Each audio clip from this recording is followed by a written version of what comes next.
years of rock and roll.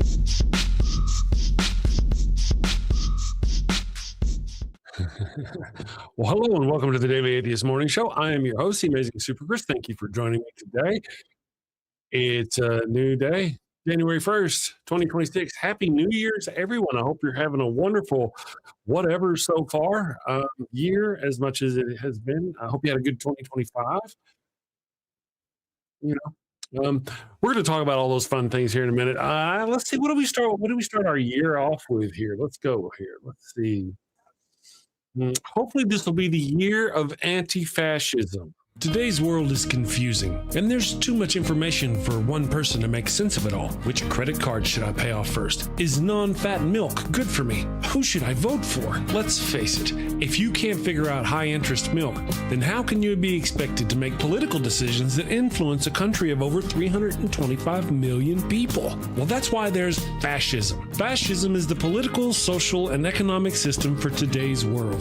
The Merriam-Webster dictionary defines fascism as a political philosophy, movement, or regime that exalts a nation, and often race, above the individual, and that stands for a centralized autocratic government headed by a dictatorial leader, severe economic and social regimentation, and forcible suppression of the opposition. Choose this ideology and life will be easy. Did you ever look at someone who uses really big words and think, I wish those libs would just disappear? Well, under fascism, your dreams can come true. Under fascism, you won't have to worry about the pesky little things like brown people or atheists, or who in your country is entitled to basic human rights and who is not.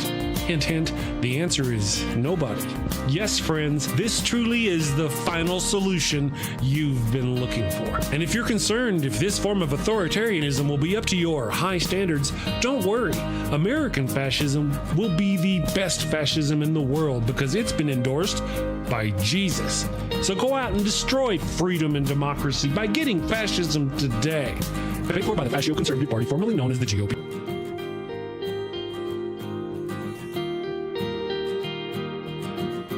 And we're back. Here we are.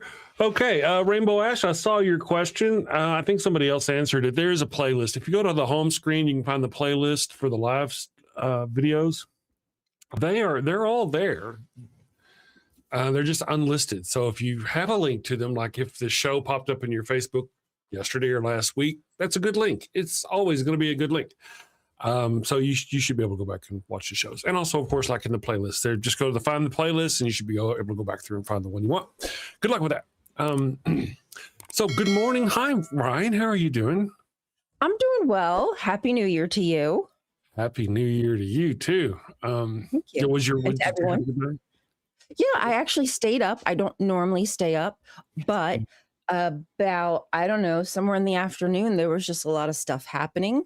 And I decided to drink another energy drink, and it did the trick. It kept me, it kept me the rest of the night. Yeah. There you go. That's awesome.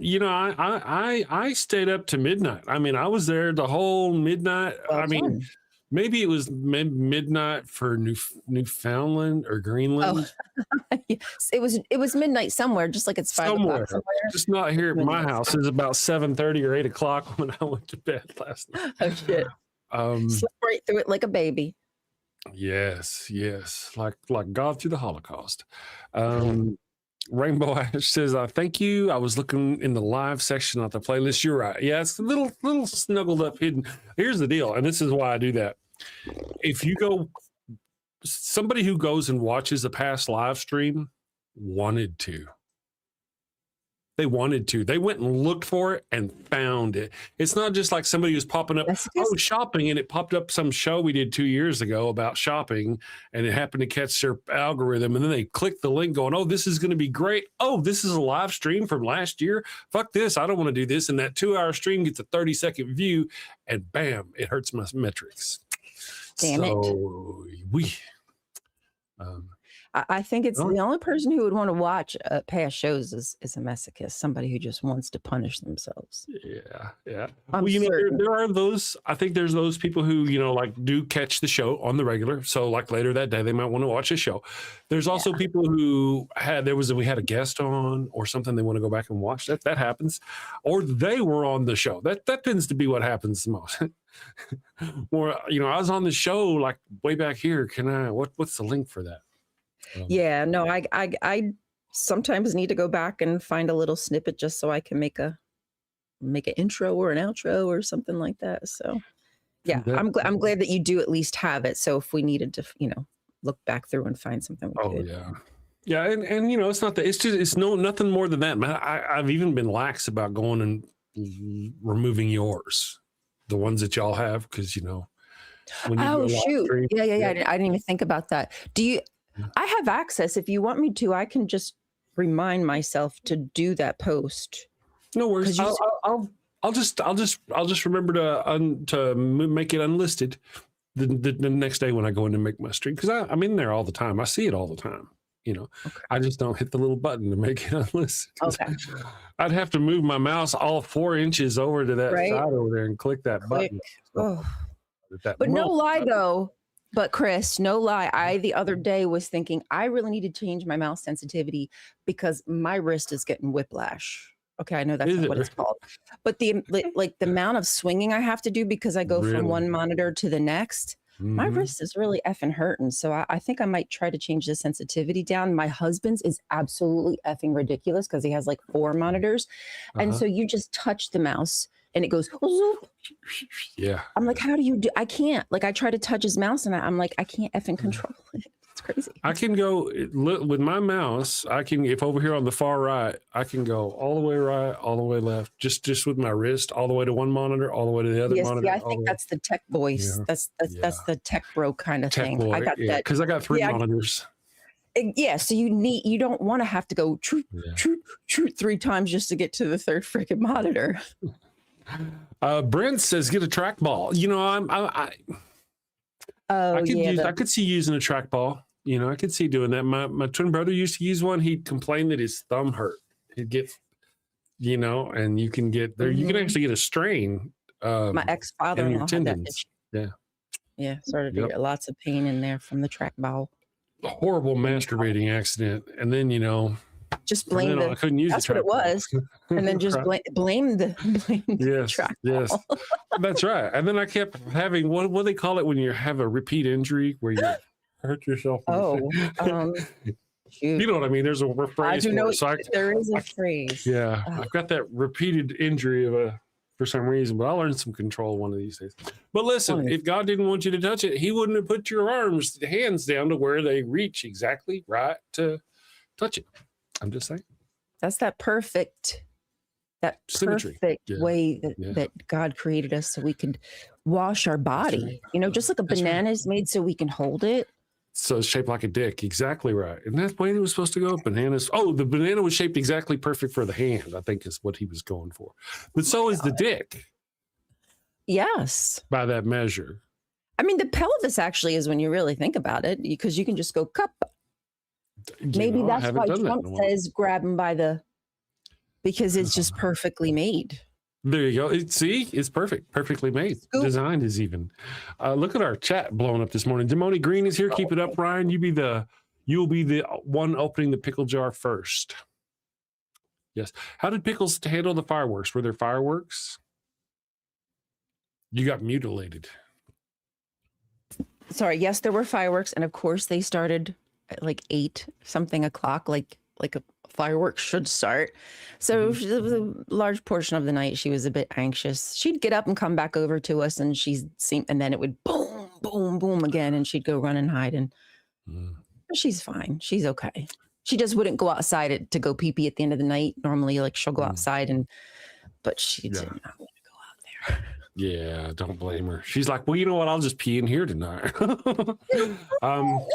No, I don't. No, seriously, it's no problem. I'll just piss right in here. It's okay. Yeah, no worries. No bother. Not out of my way at all. In fact, I'm not inconvenienced whatsoever. Right. Don't worry about it. when the evil one came to bed, all the dogs usually come with her, and Daisy needed some love. Daisy's a little black dog, and she was like up in my business, so I kind of snuggled on her a little bit. So she's a dog that just doesn't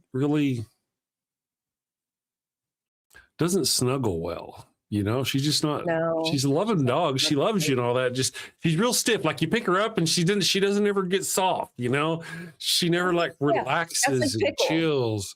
No, she's just always like this. You know what I mean? Here, I'll show you. Hi, Daisy. Let me show you to all these people. Oh my goodness. Pickles is the same way. There's Daisy. There she is. Maybe since she's sleepy and I just picked her up, she'll snuggle with me. But there's Daisy, dude. She had a hard time with the boom booms last night. Oh my goodness. Yeah, she's sweetie. She's a good puppy dog. When society collapses, I'm gonna hate eating her, but we'll just have to. Right in the freezer you go. What's that? I said save the head for last. Eat the tail first. That's right. Tail first. Tail first. This girl.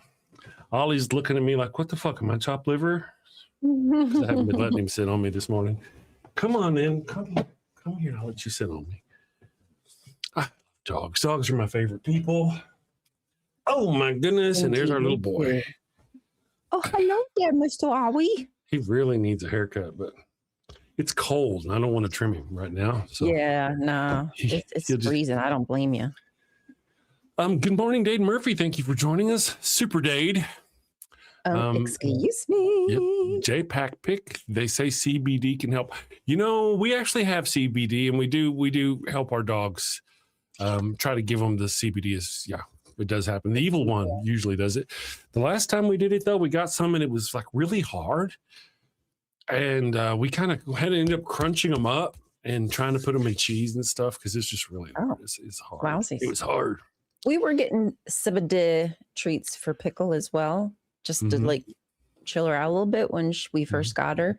But now that she's 3, 4, she's better. She's better. She still has a lot of energy, but she's more chill. So we don't buy them anymore.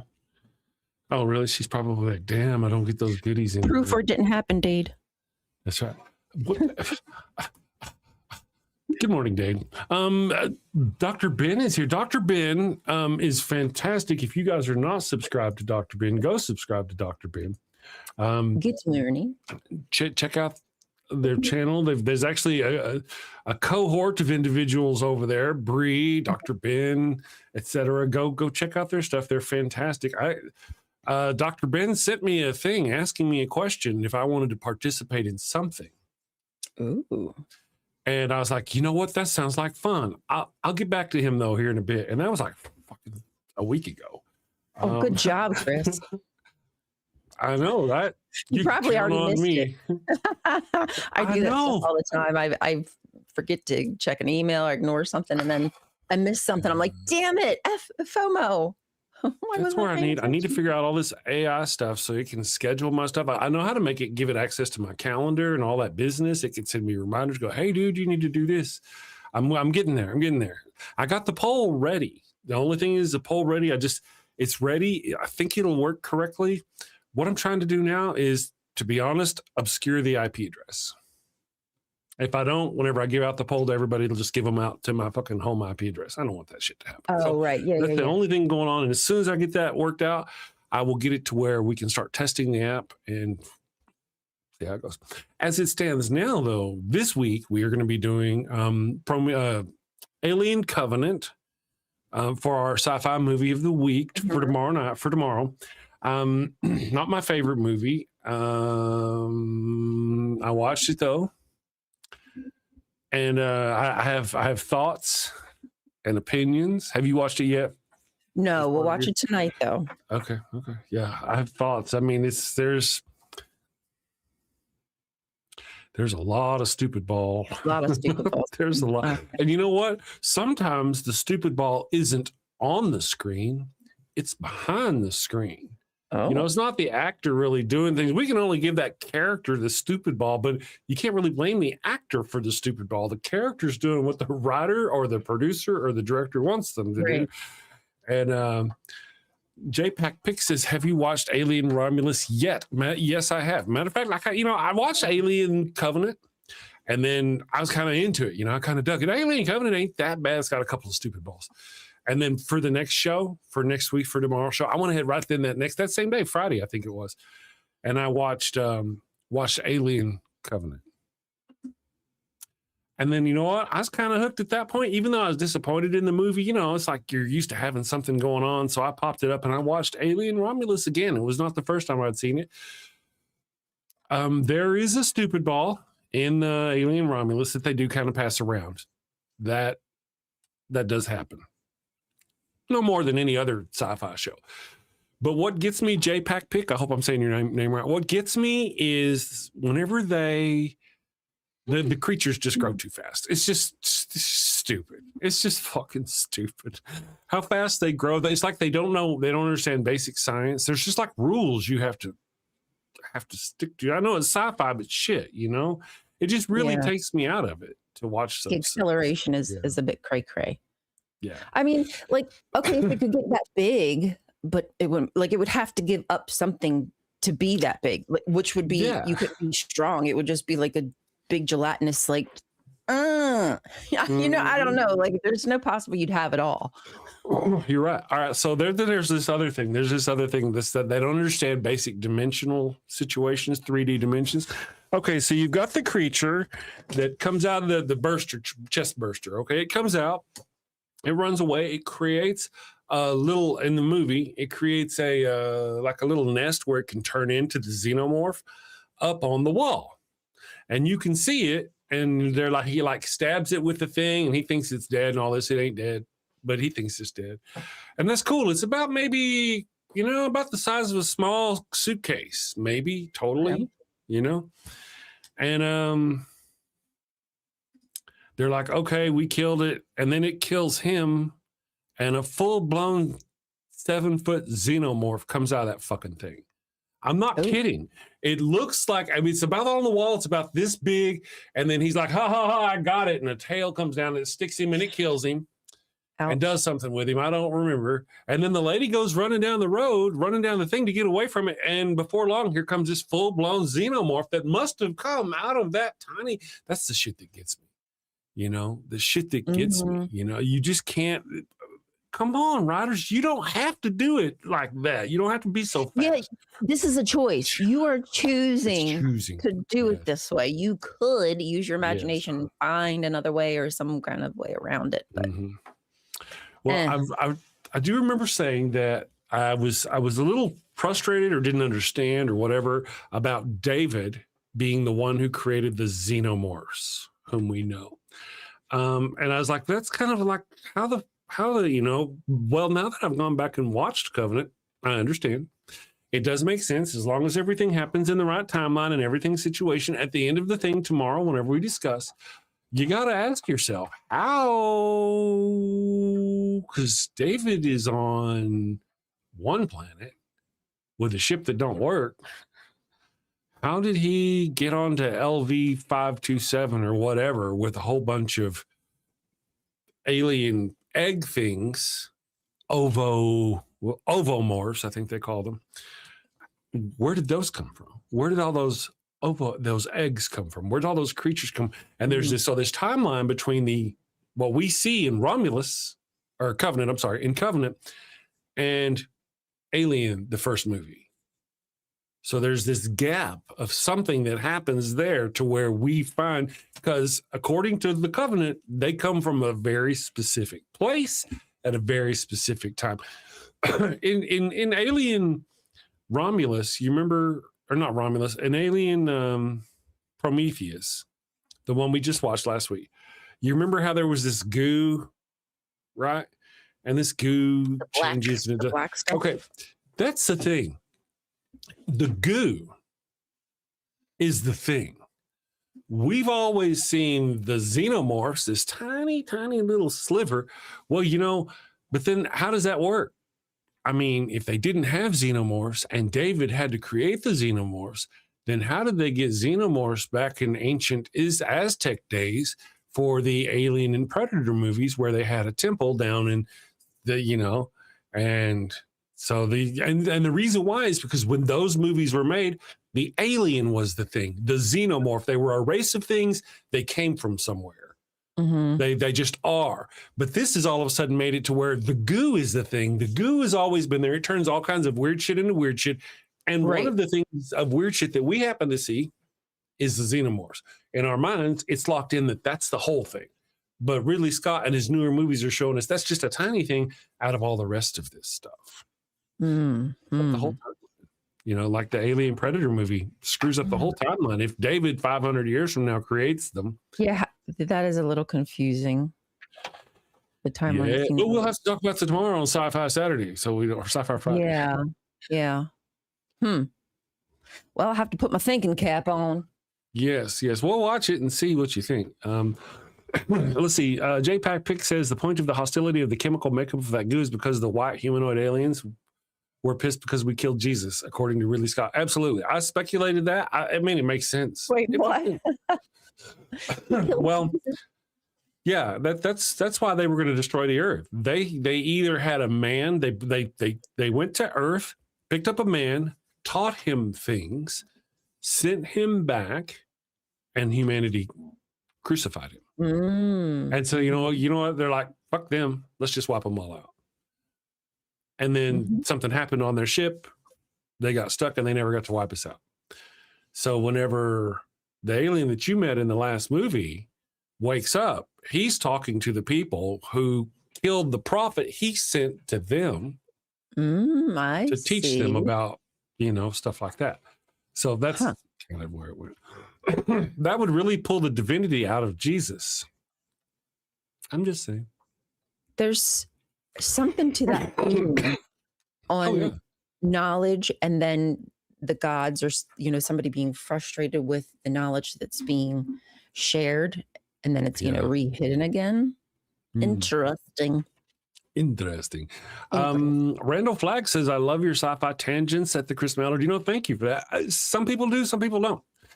I really love my sci-fi. I can sit here and talk about I can make the whole show just sci-fi. Anyway, but I haven't decided to do that just yet. But not everybody likes sci-fi, and not everybody likes the same sci-fi. But like I say, we're getting a poll. As soon as I get this fucking poll, I'm going to redo the website, and I'm going to have some shit going down. It's going to be really cool. In theory, I've got so much planned. I need to get a new commercial out too. Let's see here. Ridley Scott really got religious after his brother Tony Scott jumped off a bridge. I forgot about that he had a brother named Tony Scott that did the thing. I forgot about that. Ridley Scott, I feel. So sometimes you got the greats. James Cameron, maybe, Steven Spielberg. It's really, really rare whenever they drop the ball on a movie. Ridley Scott's kind of like you just never know with him. Is he going to give you a Blade Runner? Or is he going to give you an Alien Covenant? Or even worse, Gladiator 2. Oh my God, that was a horrible movie. Ridley Scott, man, if you're watching, oh my goodness. We when we fired it up, I mean, I actually kind of liked the original. It was a testosterone thing when I was young. I like it. So I was kind of excited when the Gladiator 2 came out, and I didn't know nothing really about nothing. And then I saw, wow, directed by Ridley Scott. Now he did the first one, didn't he? That was really cool. And so I was expecting things. I had a level of expectation. And that level of expectation was not met. And it's like Ryan was saying yesterday, it's like Ridley Scott broke that social contract with us. Because you can't not know that's a shit movie. You can't watch that and go, oh my God, this is fantastic. You just can't do it. Like oh my God. How, any of you out there who have seen the most recent Knives Out movie? The Knives Out, oh man, what did they call it? Oh, with the priest. Oh, it's bad. So bad. How bad? So bad. But how did anybody watch it? How did Daniel Craig read through that script and go, fuck, this is awesome? I mean, how did that happen? Oh, the first Yeah, one was good. I actually thought prefer the second one. Second one's really good. Third one, and I feel that pain, like as somebody who's creative, and I'm sure you do too. Like you write something out, and then you're like, oh, I don't like any of it, and then you just put it to the side. But I guess to some extent, like if you are like Ridley Scott or whoever, you've been given money. You have all these people who are being paid, and you have all these actors in the script, and you get to a certain point. I don't know, maybe you're like, well, I'm fucked either way. Like this ain't good, but I gotta get through. I gotta get through it now. We come this far, but I really don't want to release this. right. It has to be embarrassing. Yes, it does. Oh my goodness. I don't. Somebody says the JPAC pick says one word, contract. I get that. That makes sense. Daniel Craig, though, has got a lot of swing. I think had he said, you know what, this script is shit, we need to do something about it, they'd have done something about it. I'm just saying. There were other big names in there too. I do wonder about things like that. Are people comfortable speaking up? Like, Yeah. do they say like, hey, just so you know, I don't think this part is good, or what? And are they poo-pooed? You're dumb. You don't know what you're talking about because I'm the actor. Or, I mean, I'm the director or the writer. There's a spectrum with that. You know, some won't do it at all. The directors, they won't. You know, the directors won't know input whatsoever.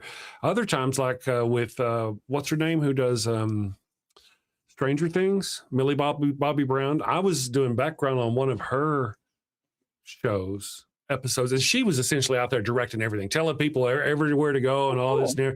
And then the director would come in and do his thing, and then she would do just everything. Now, that's good. Apparently, her and the director had a working relationship. It was kind of an interesting situation because this girl, maybe 14 or 15 at the time, going back, maybe 17 at the time, going back and forth through this thing, and these two very large men are following her around everywhere, and those are her bodyguards. And wherever she's going, as she charges through this place, they follow her. It was interesting. But then, so you've got the spectrum from don't do anything to being very helpful to Edward Norton. The reason why Edward Norton is not the Hulk in the Marvel movies is because he made a Hulk movie back in the day. He made like the first big Hulk movie, but he was so demanding, so controlling, wanted so much control over the script and all this other stuff, and was, I'm not happy with that. I'm not going to do it. So, you know, that there's got levels, you know? So I'm just saying, Daniel Craig, Daniel brother, if you're watching, you got some stroke, man. Use that stroke. That was a bad movie. Miss Non-Sequitur, good morning, Miss Non-Sequitur.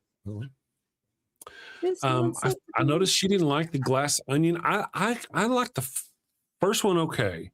The first one had this old people's house kind of claustrophobic feel to it, you know, smells like carpet feel to it, but it was okay. The second one I liked because it had these cool puzzles, you know, and that they had to go through. But one of the interesting things about both of them was that Daniel Craig's character goes through and he solves it, and he does all these really cool things after the fact. But in this movie here, he's like a participant. I mean, sure, the person dies before he gets there, but everything after that, he's like running along with it's just not the same at all. I didn't care for it. I was very disappointed. Womp womp. Womp womp womp. Demoni Green, I hate every movie where I feel I have to dumb down to enjoy it. Pretend I'm 7 again. Jurassic Park was a long time ago. Yeah, there are those. The ones that get me are the ones where they get the too much, where they just tell you too much what's going on. They're like, well, we're doing this and we're doing this. And, you know, I didn't do this right here because of this. And he's telling the guy who is there with him, why are you telling him? So we can know, right? But you could have found a better way to do that. Yeah. And something else that gets me is, and I do this a lot on sci-fi shows, on TV shows. Keep an eye out for this. They'll come in there. There'll be a group of people like out on the bridge, and somebody will come in and they'll go blah blah blah blah blah blah, and then they'll change the conversation, like just cut the scene, and then all of a sudden they're in like a ready room or somewhere, and they had to all get up, all go from one room to the other, and not talk about what they were talking about in that room because they're going to pick up exactly at that spot. Right. Right. Like Or everyone like, walked over silently, didn't say a word. yes, Somebody yes. else sat down. Or they'll be sitting there, they're sitting at a table. The scene will open and these two people are sitting at a table and they're like, how you doing? Doing okay. How you been doing? How's the wife? Doing good. I mean, they go through all those things that you would think they would do when they first meet at the door. I mean, it's weird whenever you watch scenes open now and you'll see like, how did they get there without going through that before? You know, it's just, I as an actor, I find those things weird. I agree. You just pick certain things apart because it's just silly. It is. Good morning, Chris George. Thank you for joining us. Brent A, thank you for joining us. Says Knives Out was great. Well, I enjoyed the character in the second movie. It was the third movie. Hey, have you, Brent, brother, man, have you seen the third movie? Go watch the third movie. You will run back to the second movie going, oh my God, you're so wonderful.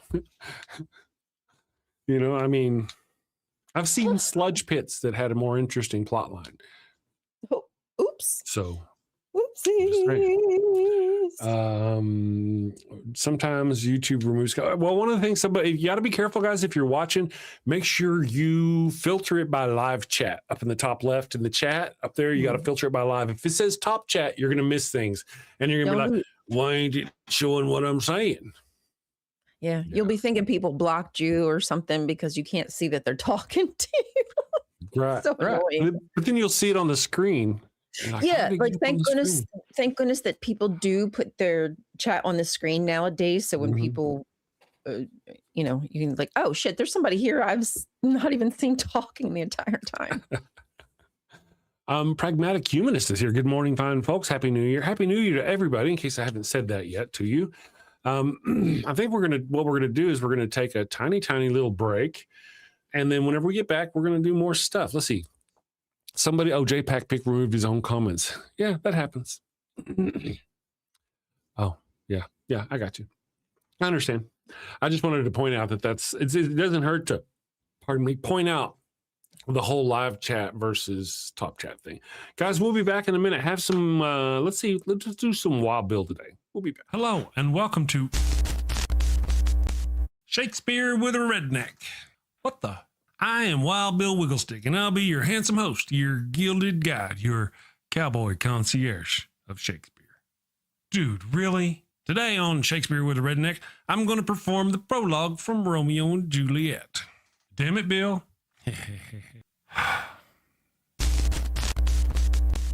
Two households, both alike in dignity in fair Verona, where we lay our scene. From ancient grudge break to new mutiny, where civil blood makes civil hands unclean.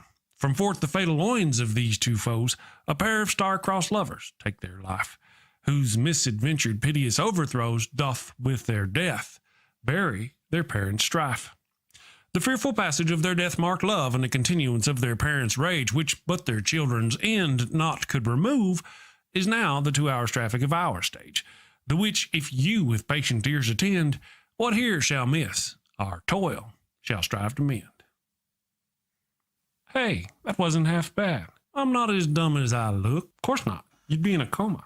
Okay, so here's a quick rundown of the situation. Bill, two snot-nosed brats ignore the warnings of their learned parents and end up getting 4 people killed. Bill, come on, man. You're always blah, blah, atheist stuff, blah, blah, boring. Say something fun, for goodness sake. What? Particle is a fun word. Bill, particle.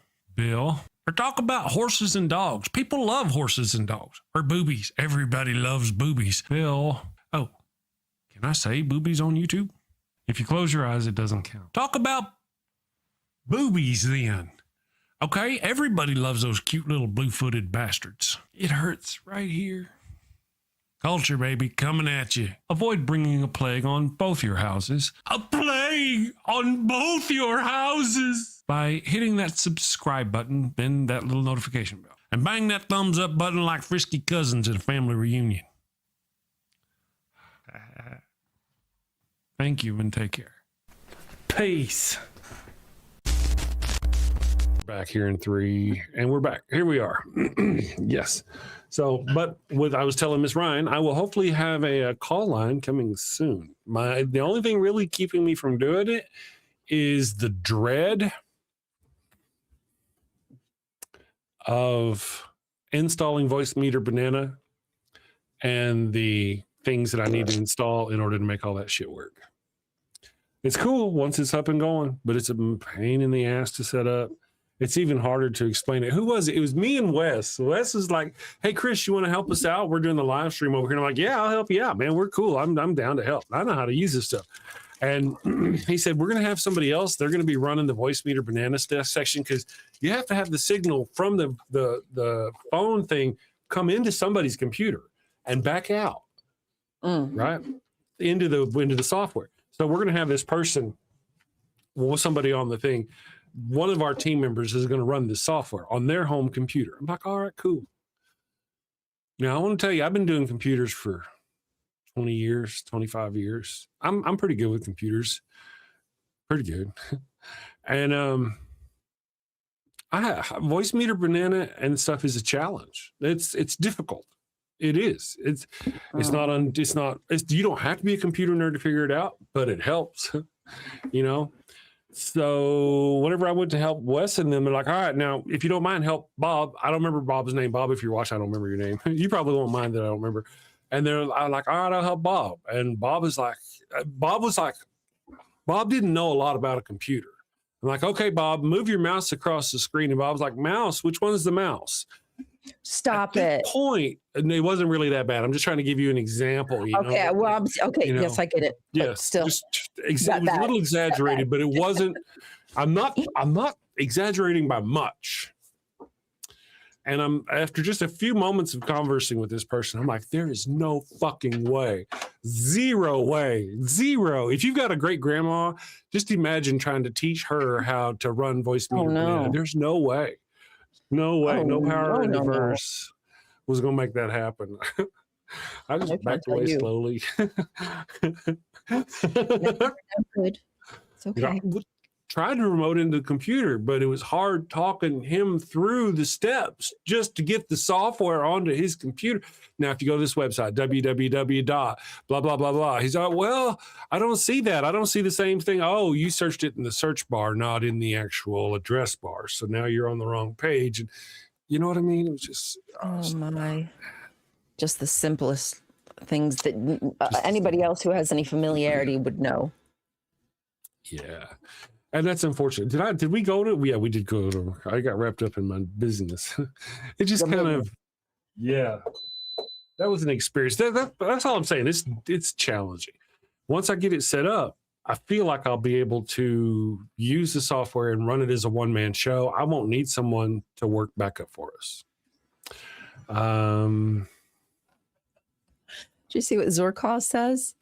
I met someone who would look at the mouse while moving it, look at the screen to see where the pointer was, then look back at the mouse to move it. True story. Yeah. That's. I couldn't. I'd have to walk away. I would have to.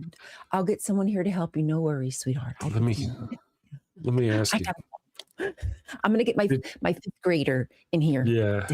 Okay. Did any of you, like me, have a parent that would print out the internet? Oh, stop. Yeah. I'd go over there like I like there's this thing on this web page, and he'd bring out this, my dad, he'd bring out all these pages. I'm like, you printed a web page. I mean, okay. Yeah. The last time I printed like the internet was MapQuest, when we had MapQuest and we had to print directions. That's right. That's a reason right there. That's a reason, I mean, yeah, you couldn't. Oh, man. Y'all don't know how easy you got it. Printing the internet, that just, I went over there. It was like a YouTube page, or not a YouTube, it was a Yahoo page. Oh, stop it, please. It's just. I didn't know shit about, I didn't know nearly enough about computers way back then, I don't know. I'm sure there was folders, tabs he could have saved it to. I don't remember. It was painful. Really, it was the goddamn thing. Yeah, the deal was trying to get him to where he could get in and play video games and search, because my dad used to love Centipede. Oh yeah. Yeah, the arcade game. He loved that. Thought that was the bee's knees. So I was trying to get him hooked on games. It just wasn't happening. He never. My dad passed away in October 2006, so he never got to experience the smartphones. iPhones come out in 2007, I believe, if I'm right, if I remember right. So never got to experience any of that business. Brent says I would print out lefty stories from the interweb from Alternet and leave them all over the strip. That's kind of a thing. That's funny. That's good. Yeah. I wonder how they do that now. I guess they can't. One of the things I heard mentioning, if you're talking about like a military ship, one of the things I heard was that they're having a hard time with discipline in the military because of smartphones. There was the one aircraft carrier that dropped like 2 F-22 Raptors into the sea last year. Yeah. Yeah, they apparently didn't strap them down right, or this would happen or that would happen. They actually had 2 multi-zillionaire planes just fall off the deck. And there was a complaint that people just weren't motivated. They weren't motivated like they used to be. They'd over there, instead of doing this thing, they'd be on their phones. Yeah. Not paying attention, So yeah. I didn't even know you were allowed to have phones. I didn't really either. I wouldn't think you'd be allowed to have it on shift for sure. Definitely not on shift, but I mean, that might be the new way of contacting people instead of. Yeah. I really have no idea how that shit works. I ain't gonna pretend to know. Well, there was a time where they didn't, in the work environment, they wouldn't let you have certain things, like you couldn't be on the phone. If you were talking on the phone and you didn't have a job where you were supposed to be talking on the phone, that was a problem. Yeah. And it could be, even if you were talking about something in business and they saw you, it would still be, it's just weird. Now, everybody's on their phone all the time. Right. You can't tell if it's business or personal, or they got a text. I got a text. Let me check this. And is it his wife or his boss? Right. It could be his kid at school who's sick, and the nurse is saying, like, you got to come pick him. Nowadays, it's almost impossible to keep phones off of people. Yeah. I mean, at least they have to have, like, I know when I finally got my phone and I was able to like contact my kids at any time or them contact me, I always had my phone on me. Didn't necessarily mean it was on my hands, but I wanted to make sure they could get a hold of me. That's exactly right. That's one of the things that, Toby got his phone, the son, the kid, he got his first phone when he's like 11 or 12. And I was like, man, are you sure that's old enough to have a device and blah, blah, blah. And then, whenever I need him, though, right there, I can send him a text or I can call him and have him not respond and not answer his damn phone over and over again. The only time the kid answers his phone or replies to a text, I'll be like, hey, man, are you still using that Venmo? I want to send you some money. It won't be minutes. Because he's got his phone on him. He's in his early 20s. He's got his phone. Oh, yeah. My Venmo works for. Hi, Dad. How are you doing? Everything going okay? Yeah. Yeah, back in the day, it was like somebody waiting for a text. Somebody text me. I'm important. And then, I'd turn my volume all the way up. I'd have a cute little ringtone when somebody, you just let it play. That's me. Hold on. I'm important. And now I'm like, motherfucker, if my phone starts ringing, I throw it across the room. I'm one of those that's always kind of late. I'm late to the party because, there was a time where having a pager or a beeper, if you're old enough, one of those was a status symbol. You were important if you had a beeper. And like Ryan was just demonstrating, oh, excuse me. Oh, look, I've got to go make a call. It was kind of that. Then the smartphones came out, and, it started with the little flip phones, not smartphones quite yet, just before smartphones. Yeah. Those things came out. And like so, Nextel style phone. What are those other ones called that are dead now? Blackberries. Oh, Blackberries, Palm Pilots. Yeah, those kind of Nokias. The little Nokia phones that you can use to drive across. Right. Those kinds of things were kind of prevalent, and business people started getting those, and pagers went the way of the dinosaur. Mm-hmm. And that's when I'm like, you know what? I can finally afford one of those. I can finally feel like So, I'm yeah. special. I'm important. So, People want to get a hold of me. yep. So I had myself a pager from that point up until the time where I picked up 2 cell phones that I talked to you about just the other day. One for me and one for the lady I was having an affair with. They were Oh, both right. flip Yeah, yeah, phones. yeah. Yeah, they were both little flip phones. So Marduk is here. Good morning, Marduk. Thank you. We were sacrificing like bulls and stuff to you earlier, but you weren't here. Are you So going to we had to split go your ahead and ears in two, sacrifice them to Marta? Dade. Dade Murphy. Oh, Yeah, oh boy. Dade of course. don't mind. That's right. Rasputis. Oh, I like it. Rasputis. Same people preaching Christ were advocating for the jailing of certain people. You know, I've been saying Fucked up, there's man. but you can ask Miss Ryan. I talk about it all the time. There's a mentality of person that we could wrap up into what we kind of know as a right-wing MAGA Nazi kind of person. Throughout all of history, those people are always there. Those kind of people were the ones who wrote the Bible. It's all controlling, misogynistic, anti-gay, anti-woman, all man. You know, that's the kind of thing. And then punishment for everybody, for me, for thee, but not me kind of situation. Mm-hmm. That's kind of the, oh yeah. Rainbow Ash says, damn show, the sacrifices brought to Marduk to us. Marduk, the sacrifices Your brought grace Marduk with his to us. presence. That's right. Thank you, Marduk. Hopefully, you know, other of the old ones will be around. Just not that God outfit. What a jerk, right? Marduk could beat Yahweh at any day. I think so. Like arm wrestling or anything. Mm-hmm. Ooh, pinochle. Oh, like the thumb wrestling? Yeah. I mean, right. You're not down unless you're down. Rasputin says, I'm just incredibly upset by what was allowed in that chat. Which chat are you talking about? Talking about some other chat or our chat? They were in some, was it a New Year's Eve chat or something like that? I saw. Oh. And something got ugly? Wasn't my chat then. Okay. Just came from the Associated Press London New Year's Eve stream. The amount of Christian racism was disgusting, is what they said. Oh, I see. Yes. I can, yeah. And actually, if that's coming from like London, if that's coming from the UK, I'm pretty shocked because they're not as religious as we are in the States. That's right. Well, you know how they often go, they're the silent majority, but when in reality, they're the very loud minority. Mm-hmm. This is the case, you know? Yep. Zarkroz is here. Zorkroz. Thank you for joining us, Zorkroz. Ember's here. Rasputis, I don't recognize the name. Are you a newbie? Are you new? Or are you a repeat offender? Yeah.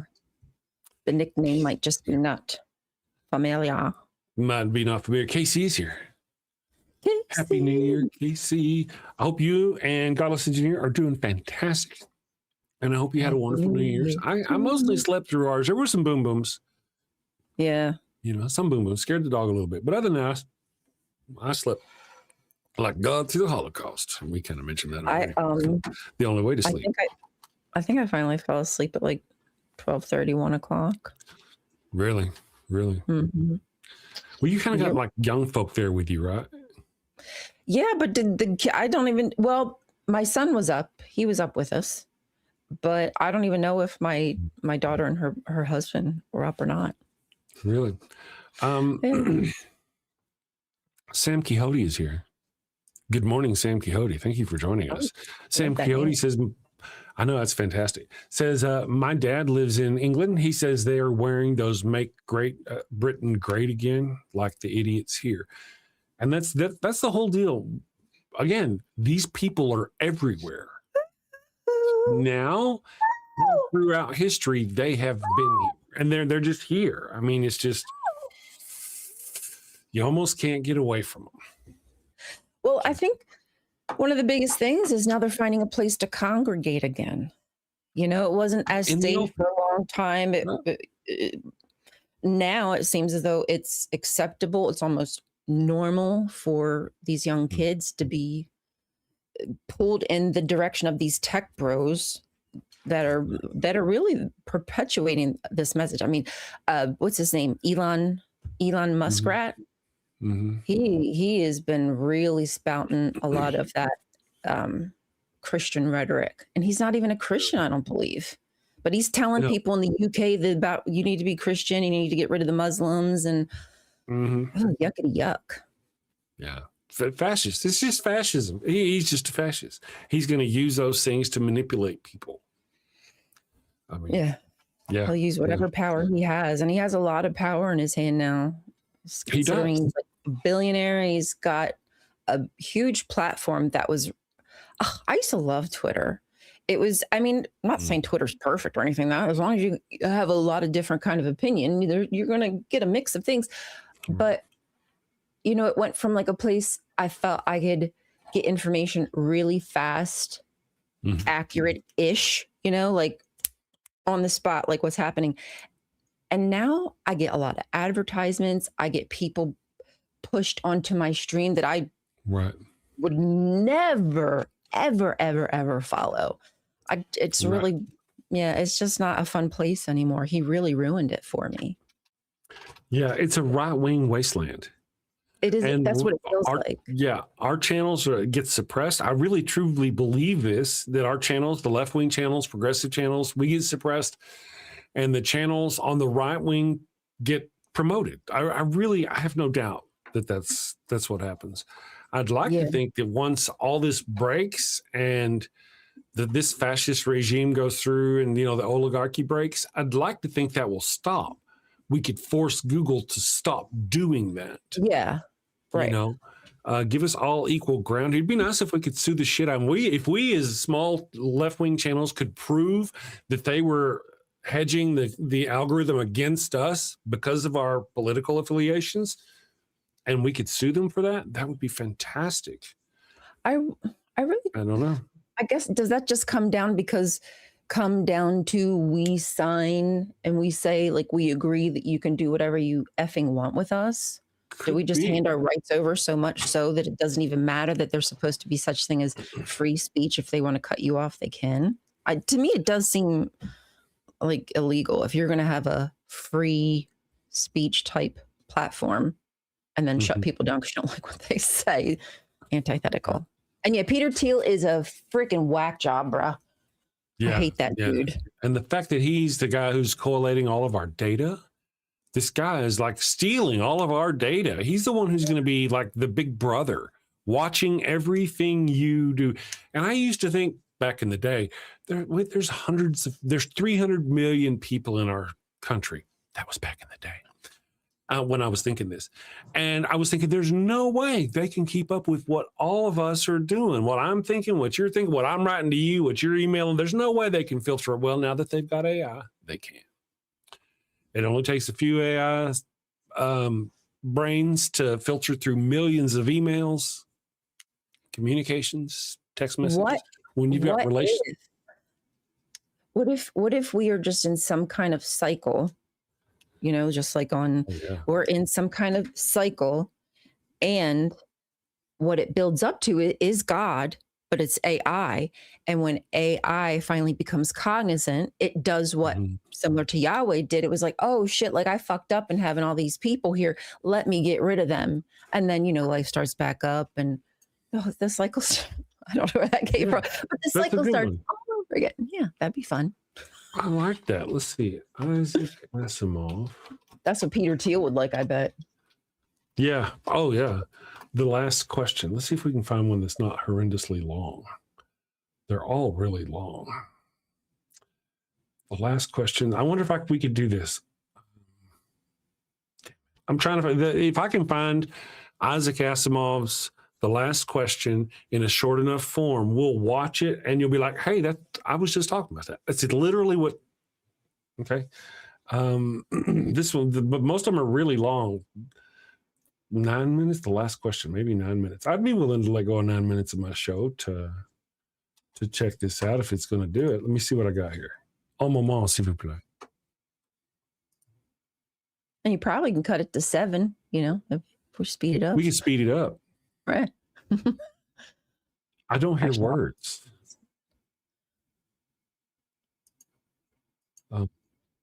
Sounds kind of boring, really, the way they're put. But I like your idea. You know what? Let's take a break. Let's run that second Wild Bill commercial. That's like 3 minutes. That'll give me enough time to find this, and I think you'll really enjoy this. The last question. Here we go. We'll be back in just a minute, guys. Boop, boop, boop. Hello, and welcome to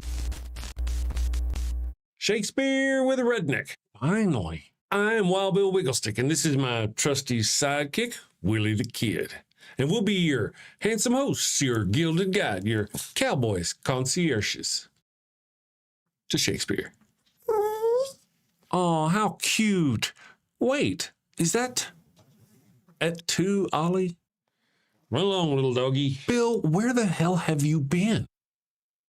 Well, you know, I've been roaming the earth, going back and forth upon it, to and fro and whatnot. Ah, I like to travel too. Wait a second. Yep, back and forth upon earth, doing unto others before they do unto me. Bill, are you quoting the Bible? Trying to quote the Bible? Indeed I am. Despite my appearance, I am a man of culture and know many things, not just Shakespeare. Really? So you have a Shakespeare monologue related to atheism or skepticism? Indeed I do. Bear witness. Oh, this is going to be good. This is the excellent foppery of the world, that when we are sick in fortune, often the product of our own behavior, we make guilty of our disasters the sun, the moon, and stars, as if we were villains on necessity, fools by heavenly compulsion, knaves, thieves, and treacherous by spherical predominance, drunkards, liars, and adulterers by an enforced obedience of planetary influence. And all that we are evil in by a divine thrusting on. An admirable evasion of whoremaster man to lay his goatish disposition to the charge of a star. My father compounded with my mother under the dragon's tail, and my nativity was under Ursa Major, so that it follows I am rough and lecherous. I should have been that I am had the maidenliest star in the firmament twinkled on my bastardizing. Wow, that really is spot on about what we cover here on the channel, about how, you know, people... So here's a quick rundown of the situation. Bill, this non-believer, ignores the teachings of his learned father and ends up getting 4 people killed. Bill, that's not... Okay. Carry on. Shakespeare was a heathenistic non-believer bound for the fiery pits of hell, just like yourselves. I don't think. And in order to throw the murderous church of the time off his heathen trail, he writes the skeptic as a sneaking, lying, adulterated father and brother, hating and betraying villain who ends up getting his comeuppance in the end. Bill, oh, come on, man. You're always blah, blah, Bible stuff, blah, blah, boring. You got to spice things up. Bill, tacos are spicy. Everybody loves tacos. Bill, tacos and boobies. Okay, you're not wrong there either. Tasty and delicious culture, baby, coming at you. Avoid the storm of familial discontent. Blow winds and clap your cheeks by clicking that subscribe button and hitting that. Wait a second. Don't you mean crack your cheeks? Nope. Bill. Send safely, my friends. Take care. Peace. And here we are. There she is. All right. So now I found this thing. This is about the last question. Isaac Asimov come up with this. I'm gonna put it on here. I'll put you guys where y'all can hear it. I'm gonna mute myself so I don't accidentally talk over you. And then you guys enjoy. And we'll be back in just about. This one's a little over 4 minutes long. And then if I need to, I might pop in and kind of fill you in if there's something it leaves out. I haven't had the opportunity, obviously, to watch the whole thing. So here we go. Fear not, my wayward children. Oop. The last question was asked for the first time, half in jest, on May 21st, 2061. Alexander Adele and Bertrand Lupin were two of the faithful attendants of Multivac. As well as any human beings could, they knew what lay behind the cold, clicking, flashing face, miles of that giant computer. On May 14, 2061, what had been theory became fact. The energy of the sun was stored, converted, and utilized directly on a planet-wide scale. All Earth turned off its burning coal, its fissioning uranium, and flipped the switch that connected all of it to a small station 1 mile in diameter, circling the Earth at half the distance of the moon. It's amazing when you think of it. All the energy we could ever use, forever and forever and forever. Huh. Not forever. Oh, hell, just about forever, till the sun runs down, Bert. That is not forever. All right, then. Billions and billions of years. 10 billion, maybe. You satisfied? 10 billion years. Isn't forever. Well, it'll last our time, won't it? So would the coal and the uranium. All right. But now we can hook up each individual spaceship to the solar station, and it can go to Pluto and back 1,000,000 times without ever having to worry about fuel. You can't do that on coal and uranium. Ask Multivac if you don't believe me. I don't have to ask Multivac. I know that. Then stop running down what Multivac's done for us. It did all right. Who says it didn't? What I say is that the sun won't last forever. We're safe for 10 billion years, but then what? Don't say that we'll switch to another sun. You're thinking we'll switch to another sun when ours is done. Huh? Aren't you? I'm not.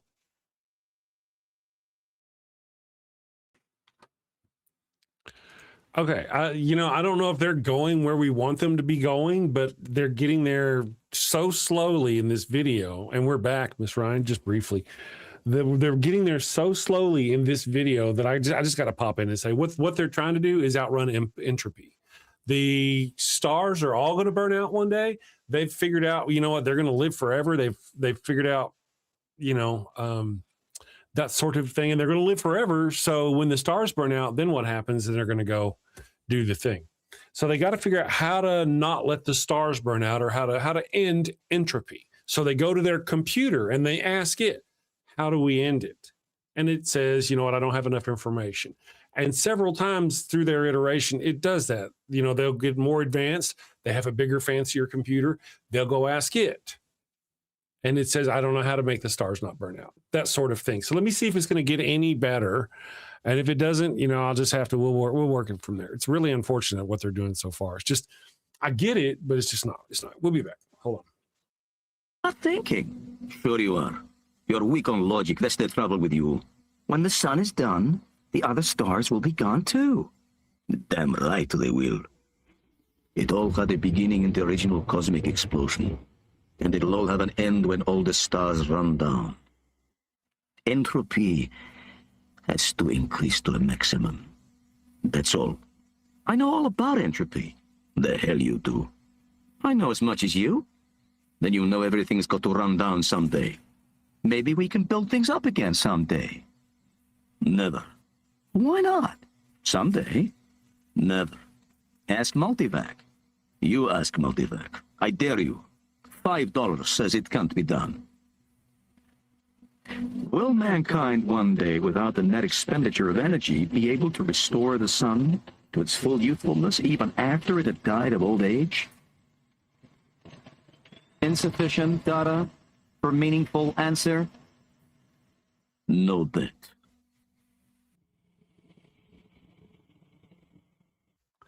Okay, that's good enough for me. I'm going to pop us back to the thing, get rid of that. That was unfortunate. I was hoping for something better.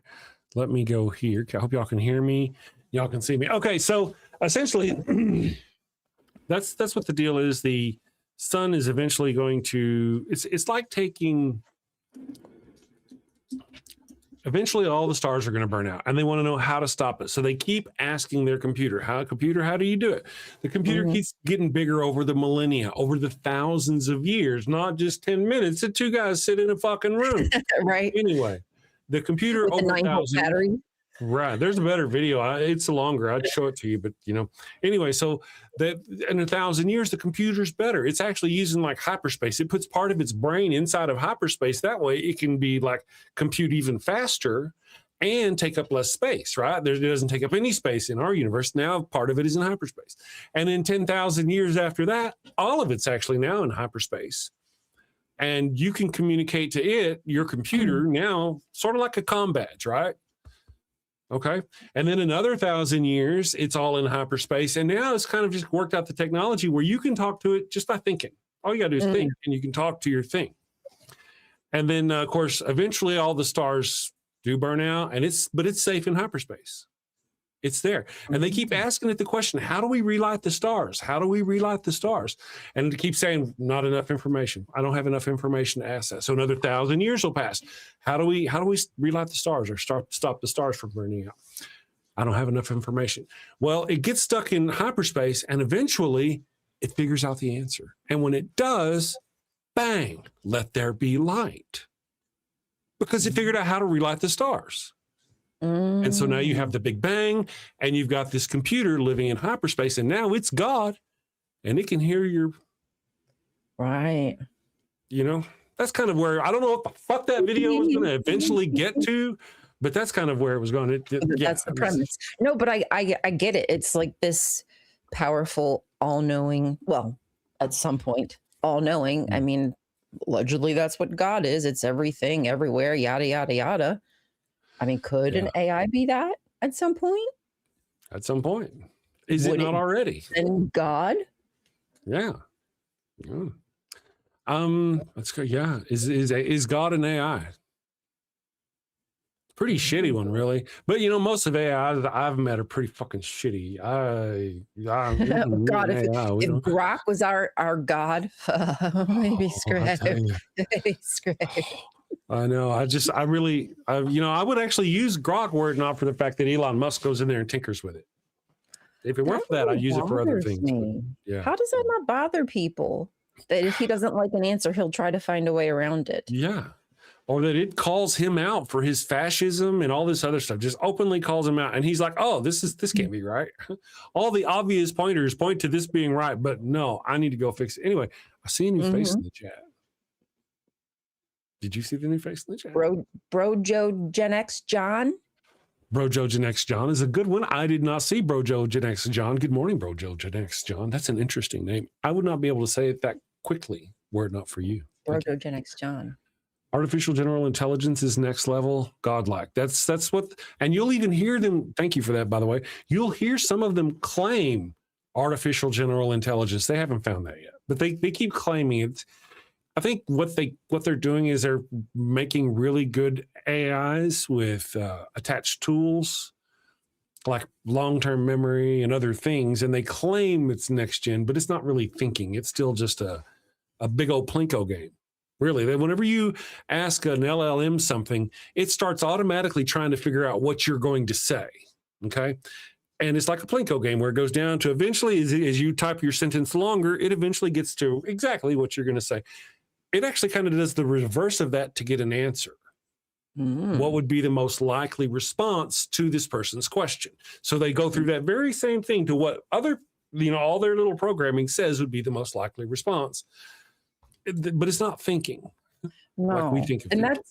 that is what's frightening to me, is that people are relying on it for comfort, companionship, or some even romantic relationships.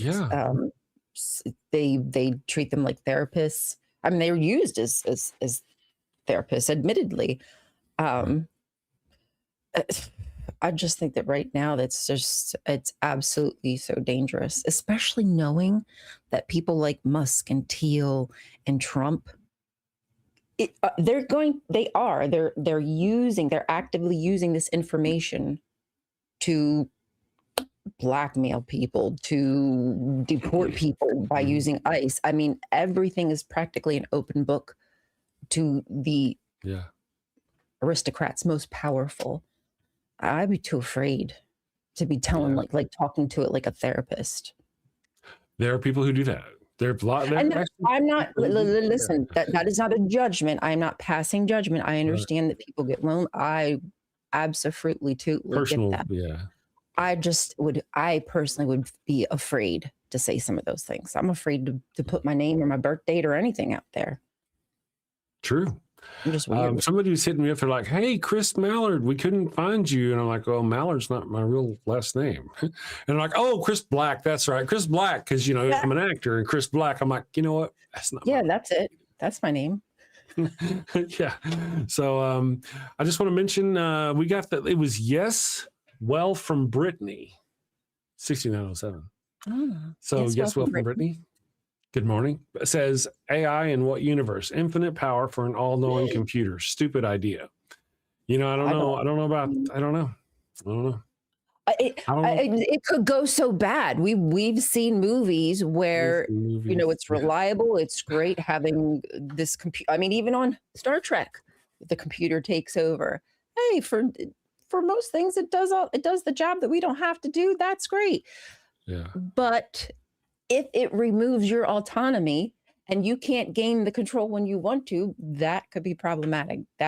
I'd be so afraid, because if it is the AI that we dream it could be, then yeah, it could have access to your home, to your computer. That just freak me the frick out. But my AI's mad at me, so it turns off my electricity or something. Shit like that. We've got movies. We've seen the movies, haven't we? We're not falling for that shit. Let me find out here. I sound somebody crazy. wanted to see I my know. poll. Show me your poll. Let me just see. Yeah, there's a lot to it. As far as the whole smart computer thing, I'm all about it. I'm all about now, but let's be realistic though. The individual said infinite power for an all-knowing computer. I'm not even claiming those two things. Those are two. I'm saying I don't even think the power part comes into it. Just a computer smart enough to do the things we need to do. Really, I think I think they should be able to do it now. Between a blood test, a full body MRI, an AI should be able to tell you everything about you. Probably not even with the full body MRI, but the brain, the computer should really be able to be more reliable about diagnosing what's wrong with you than a doctor. Should be. But right now they're stupid. This one here, I wouldn't trust it. The AIs we've got today, I wouldn't trust it to take my temperature. I wouldn't trust it to pull the thermometer out of my ass. Let me ask you, Chris. Okay. If there were a perfect world where AI gets integrated into human life, what would that what would be that ideal for AI to be integrated and be used appropriately, in your opinion? Oh, I don't know. First of all, that's very broad. Like we were talking about a second ago, whenever we're talking about the medical part, that's a completely different part from how you would use it as a person. When I mean medically, really, there's supposed to be HIPAA that's supposed to protect our information and our data from bad people. But apparently it's just giving it to them. But ideally, you would have an AI there. Whenever you go down and you ask a doctor something, doctors have experience, and they have knowledge. You could have 5 doctors in a room. Now you've got 5 doctors in a room. They've got experience and they've got knowledge. Right. With that many doctors in a room, probably couldn't outperform an AI in diagnosing you, given the right information. That's kind of what I'm saying. No, well, what I was really asking is, I would just like to know, for you, Chris, what would you dream of if you could have it with AI integrated into your world? What would our world look like? But that being said, if you had 5 doctors in a room with however 100 years of experience, let's add up and say, and one AI, I would agree that there's probably a possibility that AI could diagnose faster, but I would be afraid of removing that doctor. Thank you. I would be afraid of removing that doctor from being beside the AI and saying, okay, let me check through. Yeah, this does make sense. Wow, I think we've gotten it. I just would hope that there would never be a time where it's yep, AI, no time soon is what I'm saying. Maybe 1,000 years out, that's a possibility. But right now, I want to make sure that there's still a human touch to what the AI decides. Yeah, oh yeah. Do you remember how we were talking about the other day, how July is the month of death? Mm-hmm. I don't think I knew that, but you told me. Yeah, and you can look that up. I mean, I'm sure that's somewhere. That's the thing, at least with their, and that's because that's the month that all the new doctors right out of school get dropped out. Oh, Now they're yes. in their, Okay. yeah, that's I whenever remember now. graduation happens. Just after graduation, all these new doctors are finding their first jobs, and they're out there killing people.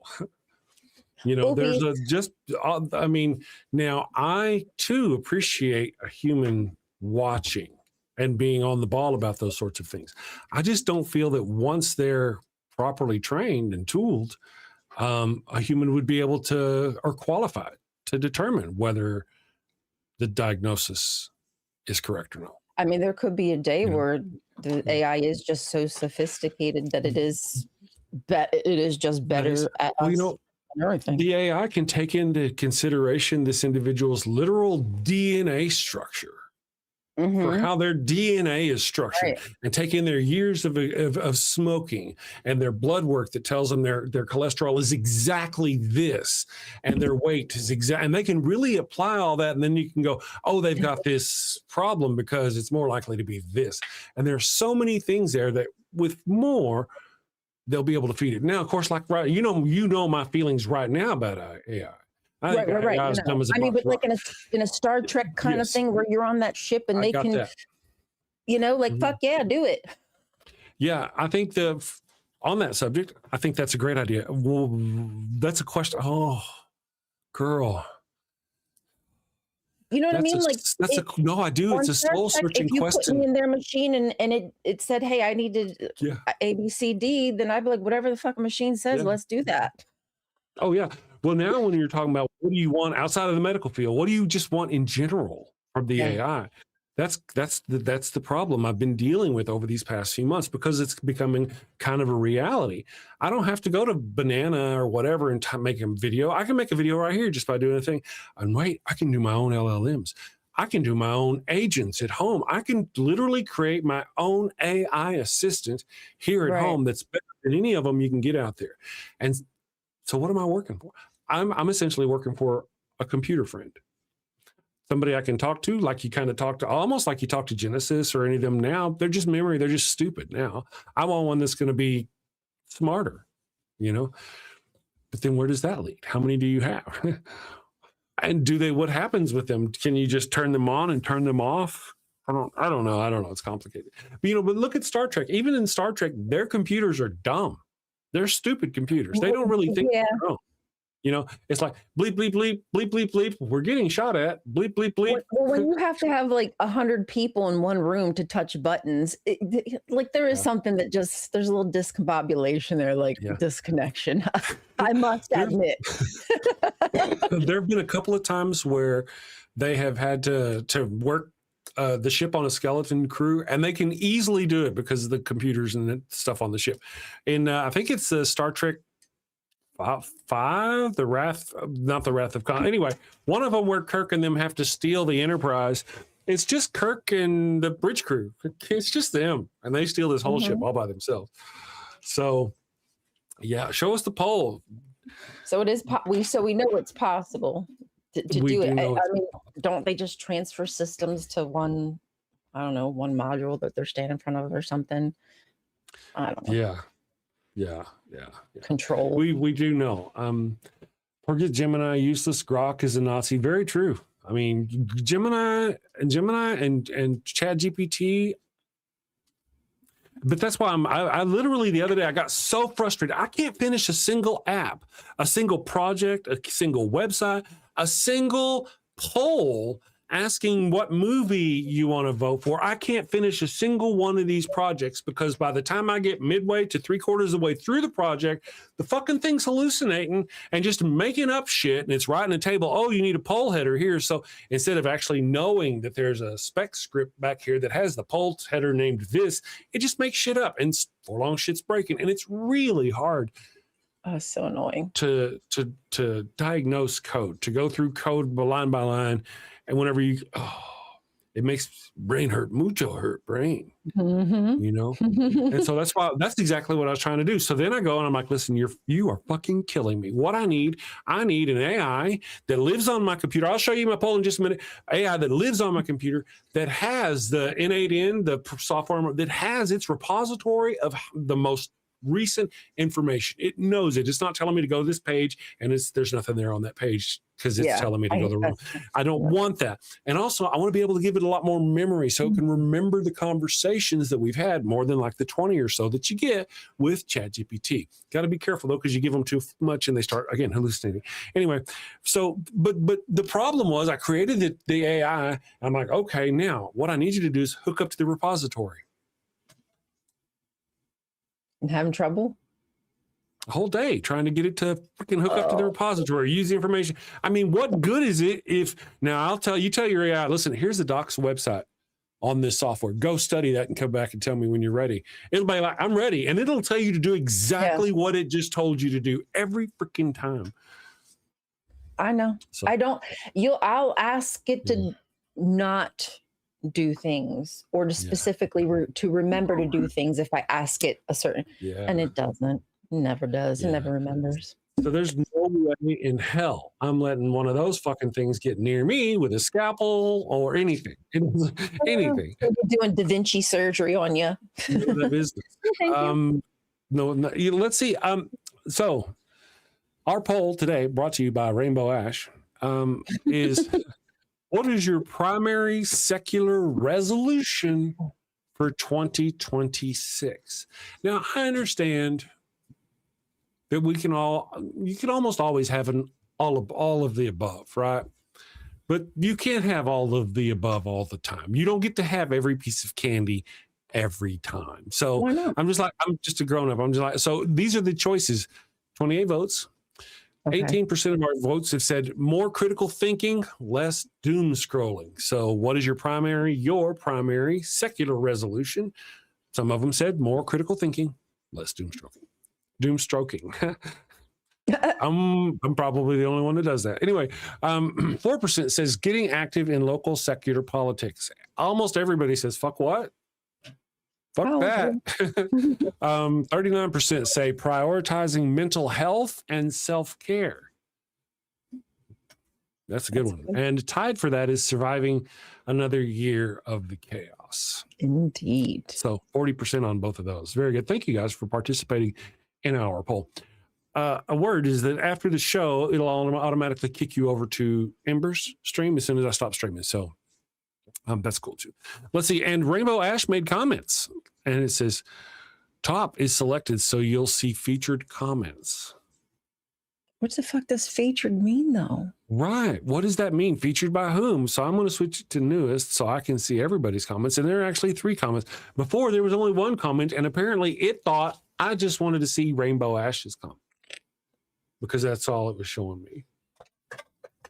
What the hell? Brent A says, make enough money to live. That would be a good goal for 2026. That's not going to happen, and it's only going to get worse under Herr Trump.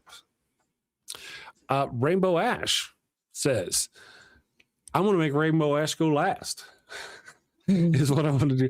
Mickey Gnome 8S says, Happy New Year. May 9 be tamed once more. Less doom scrolling and more simple questions to culty blood-sucking pastors for their blood bank followers to ponder.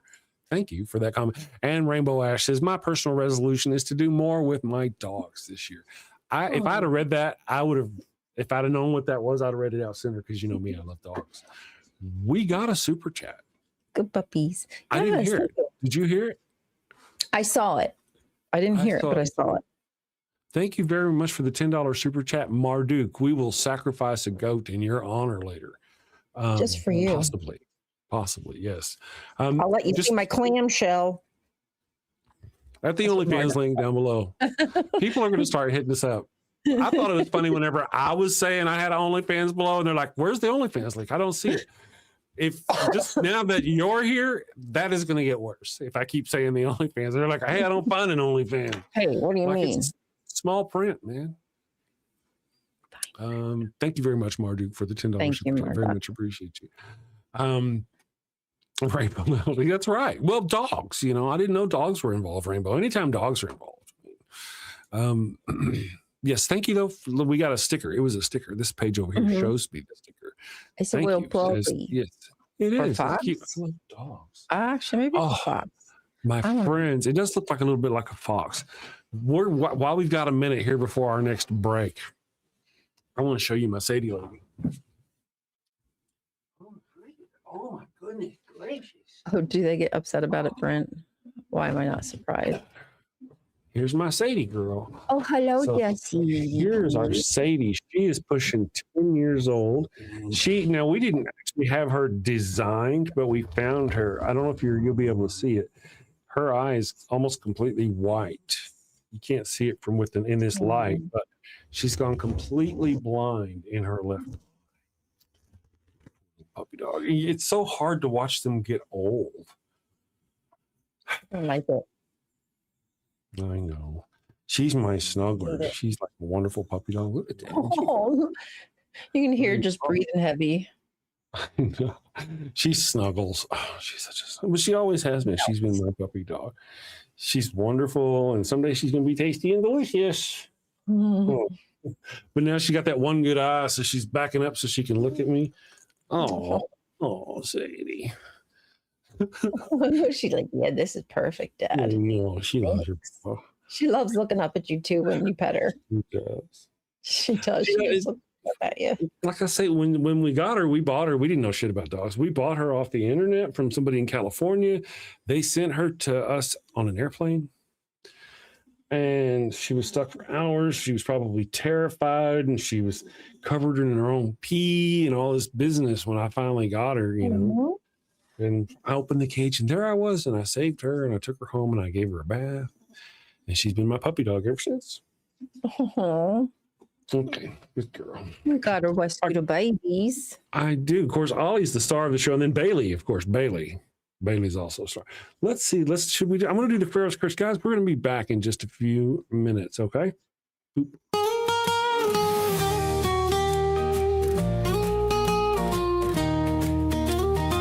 Mi burrito es tan bueno. It burns when I pee. Abraham had the crotch cooties and gave his sister wife to me. El ataco bueno. It stings like a bee.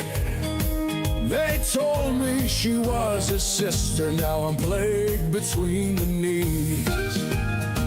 I've got the Pharaoh's curse, a case of penile plague. I've got the Pharaoh's curse, there's fire between my legs. Mi burrito está no bueno, a full bladder I fear. Abraham's lies and Sarai's touch have left me itching front to rear. Mi burrito está bueno, it burns when I pee. Abraham had the crotch cooties and gave his sister wife to me.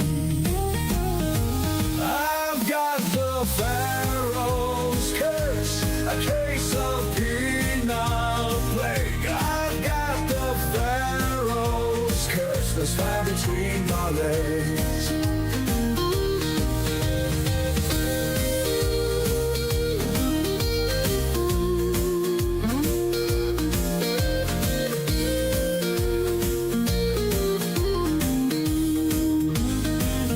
Mi burrito está no bueno, a full bladder I fear. Abraham's lies and Sarai's touch have left me itching front to rear. Mi burrito está no bueno, it burns when I pee. Abraham had the crotch cooties and gave his sister wife to me. I've got the Pharaoh's curse, a case of penile plague. I've got the Pharaoh's curse, there's fire between my legs.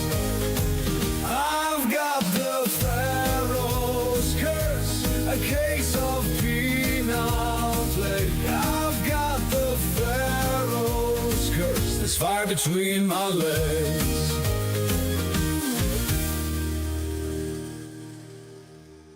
Or even less. Here we go. Okay. It snuck up on me. I want to point out something here that I've talked about on the show. Remember, we've talked about there were some back in the 90s, I think it was. Trump had to pay out some people, children. Oh, yeah. Uh-huh. Yeah. And some of them were male children. Mm-hmm. People are like, oh, I didn't know that. And I was like, you know what? I don't have that information available, but if I ever see it again, I will show you. So I found this information again, and I would like to share this with you. I want to say this is all old school and alleged, if you will. Okay. However, let's do this. Where is it?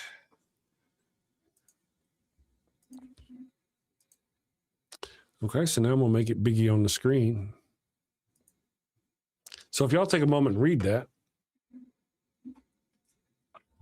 Hold on. I need to big size it. Okay. Yeah, Charles Bacon, 11 years old, $3 million in 1994. Allegations of oral and anal intercourse. Ew. $3 million in 1994. That's a lot of money in 1994. I mean, that's not a bad chunk of change now. No wonder he's so broke. Kelly Fuhr, 12-year-old girl, $1 million settlement paid out in 89, allegations of forced intercourse. Rebecca, 13-year-old girl, $5 million settlement, 2012. And then Maria. Okay, there was another list I saw with another person. Maybe that first one. Notice it starts at number 2. Mm-hmm. And then goes to number, starts at, if I remember right, number 1 was also a boy. Oh. About that same time. I didn't even realize that I was missing them. So, yeah, just in case I've ever mentioned that before. Bear Thalmus is here. Good morning, Bear Thalmus. Says Texas Rangers was watching my neighborhood from the woods behind us, and my dog stole a gun holster and brung it to me. Let me know people were in the woods. Good dog. Dogs are awesome. Yeah. Let's see here. My allergy. I need to go take some allergy medicine because I'm growling. You know. Yeah. Kelly Shearer. Good morning, Kelly Shearer. Good to have you with us. Oh yeah. Randall Flagg is here. Why? Because weed, bro. Yes. Person? Well, from Brittany says, is that Ivanka? It is. It is Ivanka. Oh, the daughter. The picture. Yeah, pictured there. Mm-hmm. Someone was saying he's enamored with, isn't it? Yeah, someone was saying there's more pictures of him with her grinding on his lap in various stages or being gross than there are of him at all with his sons. You know, they're everywhere. You can just find them. Yeah, that relationship is strange. How he speaks of her. Just sexualizes his daughter. Yeah. I'm sorry. My face is just like, you know, I saw a video and it was talking about as Donald Trump was starting to talk about women and girls and stuff like the part of the Epstein case, Ivanka would cover herself. Like kind of close up. Subconsciously cover her genitals like with her purse or something. To move down, she'd be always standing there. I thought, well, you know, that's interesting. That's a little psychological note that, you know, maybe it's every time he gets near him that they put their hands. I don't know. I don't really trust it.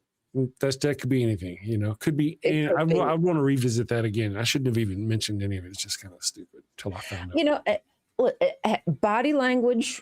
We read body language when we don't even know we're reading body language. Mm-hmm. And it does tell us a lot of things, and it is a warning system. Now, does it mean that everybody gives off the same body language? No, and we're not alleging anything, or maybe we're alleging things, but we're not implicitly saying or explicitly saying. Yes. Now, see, and I totally get with you. I'm all down about the body language. The only thing what I'm saying don't listen to is me. I don't have that report in front of me saying why she did it, what was happening. There was something. If I find it in the future, I'll bring it up. Yeah, so that there is out. Make sure we're not sharing that anymore. Good, good, good, good. Maya Atkinson kicked in the door. Good morning, Maya. How are you doing? She says, my favorite part is how the Trump supporters would rather have this type of person in the Oval Office than have to look at brown people, or have to let them exist, period. It's just, again, it's a small demographic of our group. But you know, one of the things, let's take that for just a moment. Yeah, right. White people are bad. I want to say, though, that mentality of person that we've talked about on here, about we want to say right-wing, MAGA, Nazi, conservative, Christian, ultra-religious, that mentality is not limited to white people. That mentality exists in every group of people. You're going to have somebody, no matter what, who's going to be more religious, more conservative, more ready to put their rules on you, ready to do the things that those people do. It's not necessarily a white thing. It's just we have really, really let those people in our group run rampant. It's a small percentage in every group. Every group has its extremes. In this country in particular, there is a specific demographic who see themselves as better than, chosen, special, above the law, if you will. Yeah.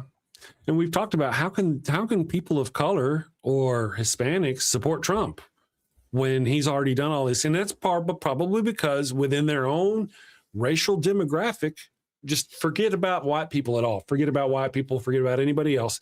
In their own racial demographic, they would fall in that far right-wing conservative wants to kind of group. And the only thing that separates them from the white group is their color. They're MAGAs in emotion and how they react to, poor people getting food by the government. I don't know why that brings on such a visceral reaction from the MAGA people, but it does. And all I'm saying is that out of every demographic, we have those.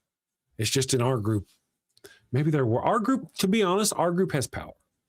Our group has financial power. And because the entirety of our group has financial power over most of the other groups, that one part also tends to have more power. I mean, and then of course we see what happens when they get too much money.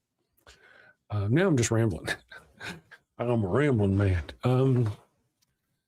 Let's see what people say here. Commie. I'm a commie. Oh, what's with the Nicki Minaj? Has anybody heard anything else? Last I heard, you're muted. You're mutilated.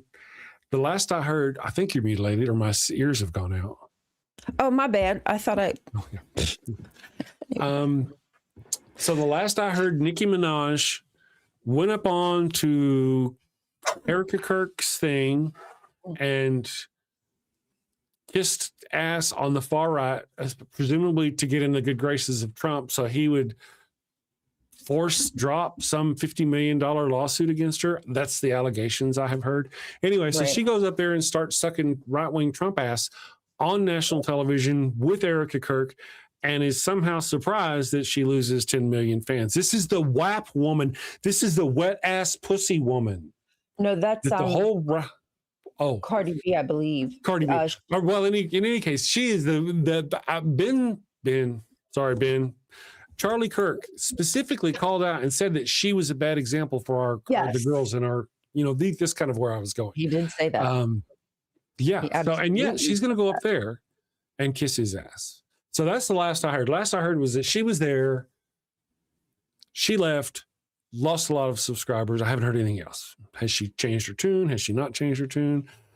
Je ne sais pas. So I don't know what this whole, what kicked her off, but she's been kind of going down this pipeline, if you will, for a while, because she really got it was like her gay stands. It was like her trans stands. It was those people who really like kind of propelled her and made her like beloved by almost everybody, like as a rapper. And it seems as though eventually she kind of just turned. And even though she says like derogatory stuff about that group, it seems like it finally just hit them with how far gone she has gotten over the years. It just Yeah. seems to have, I don't know if it's because the crowd of Mhm. people she's around, or because particularly she's making moves because she aligns herself with men who are pedos. I think I can actually safely say that because it's conviction. So because she moves with people like that, she's now aligning herself with Mm. pedo in charge, because there's a possibility that maybe she could get something from this exchange. It gives him cred, right? It gives Mhm. Donald Trump cred to have her there because she is a powerful voice. And with little Miss Erica Yeah. Kirk by her side, like that's a freaking salt and pepper dynamic duo going on. So Mhm. I can see how he would use her, she would use him. But ultimately, the people who got you where you were, where you are, or were, whatever, Miss Nicki Minaj, you shat on them. You're not listening to your fan base. And at some point, like it took a long time, but at some point, they're going to be sick of you. And I think people may be finally sick of her. I don't know. Sorry, that was a long tirade, but I'm just really That's just all right. disappointed in Miss Nicki Minaj. Yes. But Understood. not surprised because, you know, birds of a feather flap their Right. wings together. Joe Dirt is here. Thank you, Joe Dirt. Thank you for finally showing up. We've been waiting for you. What took you so long? Ravidel is here. Musk can't be human either. Yeah, these people live on a different mental plane. Elon Musk has no idea what it's like to ever struggle for money, to ever have to worry about where he's going to get his next meal, or whether he's going to be able to, you know, pay for his babysitter, or whether he's going to be able to buy new shoes or any of that business. He's never had those problems. Donald Trump thinks groceries is a new word. I mean, how out of touch do you have to be to say to millions, Mhm. billions of people, there's this new word, affordability. There's this word Yeah. called groceries. You don't know what it is, but it's like when you go to the store and you get food. I Look, know. dude, we know you've not been to a grocery store. We know you've not been to a Kroger or a Wegmans Yeah. in like 50 years, but this is not If a new ever. word. He's always been rich. Yeah. So, wow. That's why he doesn't know how much groceries cost. He doesn't know how much it does. He listens to what the people in the little Tweety birds in his ears tell him, Mhm. and then he touts it, and people believe. Oh, shut up. Sorry. Not a good boy. You know, Getting you're not excited. wrong. I know. You're not wrong. No. I like letting you rant.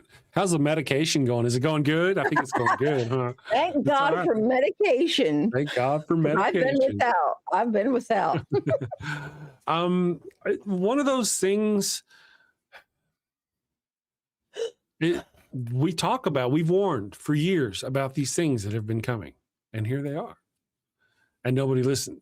Now, going forward, are they going to listen? Whenever these people get put out of power, what's going to happen to Nicki Minaj? What's going to happen to what happened? There were people back in the day. Did you know that there were like 5 actors who lost their jobs in Germany, and their careers were ruined because they spoke out against Adolf Hitler. Adolf Hitler went around naming buildings after himself, just like what's going on, or other people did, you know, statues, Right. all the business. He This was is honored that classic. way. Yeah, it's classic authoritarian fascism. Just happens to be people who Yeah. are rich and, you know, Yes. Now, influence. That's all. how many, you heard Trump talk about his tests that he's had today. How many do you guys remember? How many tests do you remember Joe Biden having to take, or Obama having to take? I remember Joe Biden had to take one. I don't think there was anything of it. Donald Trump brags about all these tests that he's having to take over and over again. These tests are given to monitor the progression of dementia. These are not the tests. something that he's Yeah. going through, right? You don't Yes. do that for nothing. So whatever that may be, we know he's not that we're not being told the truth. Yeah. Let's see. Atheist approves Matthews is here today. I don't know. Let's see what's going to happen. Sometimes, I tell people, I'm like, you know what? I'm done with you. I'm just sick of you. And, like for the last few days, I've just kind of been skipping over most of your posts. Not all of them, but most of them. Are they stirring it up, stirring the But I pot? try not to. But I don't know. Let me see. I just want to kind of maybe give them the Nothing new benefit here. of the doubt and see what's going on. Says, I'm not defending Trump. Oh, no. Okay. I just wanted to know if you guys are absolutely certain that happened. Well, I don't know how certain we are. That's the whole thing. We've got 1,000 women ready to testify that they were victims of the sex. We even have in the Epstein files, there is evidence, allegedly, if you will, of Donald Trump sending lists of girls to Jeffrey Epstein, essentially helping, being a part of the sex trafficking of children, Donald Trump himself. You have to ask yourself, if even a fraction of it is true, why would he deny it so hard? Why would he lie so hard about it? Why would he go through so much effort and then he's all, let's embarrass the Democrats. Go ahead and release everything you can to embarrass the Democrats. Remember that? It's like last week. He told Pam Bondi. Let me ask you, anybody in the chat? Let me ask you, what have you heard? Have you heard anything? Any politician, anybody on the left been outed? I haven't heard anything. Nope. Joe Biden's, what do you call him? Speaker, personal speaker, whatever, came out and said, release the files. Go ahead and release whatever you got about Joe Biden. Let us have it. Because there's nothing. They don't have nothing. And that's what we talked about on the show the other day. If they had something on Joe Biden, we'd know it by now. It already hit the news. I don't want anyone protected. I just think it's so weird that people would say to me, oh, well, you want to... No, actually, no. I don't care if people are embarrassed. I don't care. No, I don't. Like, this is life. Sometimes you have to prove your innocence. That's what happens. Sorry, it sucks. I understand. But you could do that. But there's a reason that this information is being hidden. They're protecting people. Right. Who I would love to know, but Trump is definitely one of them. If they specifically blacked out his name so you couldn't search him, but people figured out that because it must have been somebody who's ridiculous, it doesn't realize you can just hit a space after his name and then search, and then the name is searchable. Like, you're making it obvious that you don't want this information coming out. Very true. And part of the deal is these were not redacted literal files. These were redacted digital files. See, there wasn't an FBI agent sitting there with a piece of paper and a black pen doing this. So that piece of paper still exists, or should still exist. Should. Right? So that was there. It was scanned in there unredacted. And then later on a computer, somebody put a layer on. I don't know if you guys know that you can do this in Internet Explorer. If you get a PDF file, you can open it in Internet Explorer, and there's little things up there. You can draw on it. You can redact it. Yeah, after seeing this, me and my wife sent some bank statements for an insurance claim, and I had gone in there and I had redacted it was really nothing. It's just our purchases, nothing. And now I'm like, shit, did that do any good? I don't know. I mean, unless the person on the other end actually stops and wants to find out, Yeah, if they really are searching for the information, right? Yeah. But just an idiotic mistake, goof, like completely goofy goof of a government to put information out. And it was supposed to be redacted, or and lies, because come to find out they're redacting information that isn't supposed to be redacted, and vice versa, like allowing names to be shown of victims that isn't supposed to be. It's just a complete flub up. Yeah, they're incompetent. They're completely incompetent. And they want to talk about. And they want to talk about DEI and how it should be on merit. This is what we're trying to explain to you. This is what happens when you hire people just because you like them. They're not meant to be in that job. That's right. None of them are meant. Like Kash Patel, never been. He's just a podcaster. Peter Hegseth is nothing more than a podcaster who was a spokesperson who went on Fox News a few times. That man should not be in charge of anything, and they should all go to prison for the rest of their lives. And what's Miller done? What's he famous for other than being a hate monger? Like, does he have any real?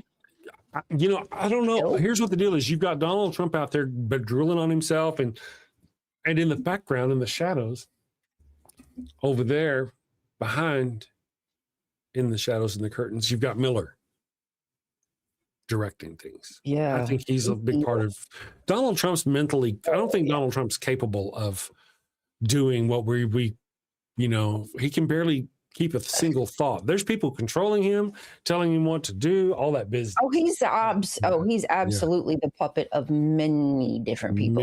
I don't know how many people, but he's definitely a puppet for Russia. He's a puppet for Israel. And beyond that, I'm not exactly sure. I don't know what they have on him, but it has to be good because they are both dog walking his ass. And it's just, it's funny, like hubris, but it's not. It's pretty serious. But, our president is so, every time Vladimir Putin zips up his pants, Donald Trump's bottom lip gets in his zipper. It's one of those situations, and it's blatant. It's shameless. We really should be helping Ukraine. We should be best friends with Ukraine and helping them. But Donald Trump is a fascist authoritarian, and so is Vladimir Putin. Buddies, friends, birds of a feather, So I'll tell you what, I'm going to read our super chats here real quick, and then we're going to go do that voodoo that we do so well. Tomorrow, my friends, we're going to be watching for the show of the day. We're going to be watching Alien Covenant. Is the movie for tomorrow. And then we will be having a voting poll for next week for the movie we're going to have. Don't worry, we're going to have it. We'll figure out what we're going to watch next week for the movie. So Rainbow Ash says Passengers. I